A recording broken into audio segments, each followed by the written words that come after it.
So the construction of the humanitarian aid pier is well underway. And obviously this is an incredibly roundabout way to deliver aid when there are hundreds of trucks waiting at the border. So let's talk about the real motivations behind this. The first thing you need to know is that building this port wasn't even Biden's idea like it's being sold to us all in the West. This was actually proposed by Netanyahu himself just a few weeks after October 7th. And this port in the short term accomplishes a couple goals for the occupation. First, it gives them political cover as they are causing mass starvation in the Strip. And secondly, and probably more importantly, this lays the foundation for replacing UNRWA as the main distributor of aid inside the Strip and transferring the control of that aid to Israel and the US, which has been a goal of Netanyahu's for a long time. But this doc also advances some much bigger plans for what Netanyahu calls the new Middle East. And I'll just let him explain the idea to you himself. The blessing of a new Middle East between Israel, Saudi Arabia, and our other neighbors will build a new corridor of peace and prosperity that connects Asia through the UAE, Saudi Arabia, Jordan, Israel, to Europe.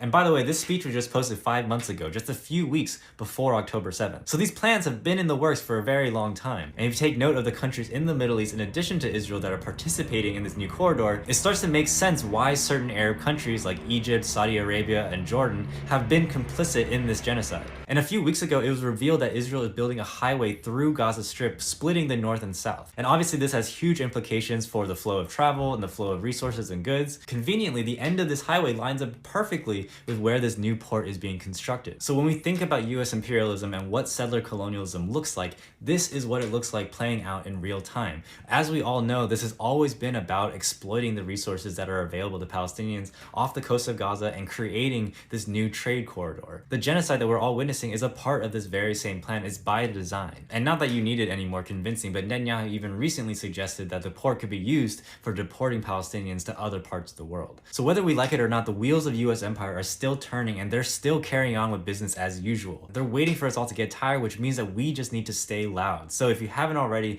do at least one thing today in support of a free Palestine. Check out the public action toolkit in my link tree, or better yet, get out into your community, go to a local protest. It's super important that we all connect with each other, both online and offline, in order to keep this movement building and keep the momentum going. We can see a free Palestine in our lifetime. All it takes though is all of us.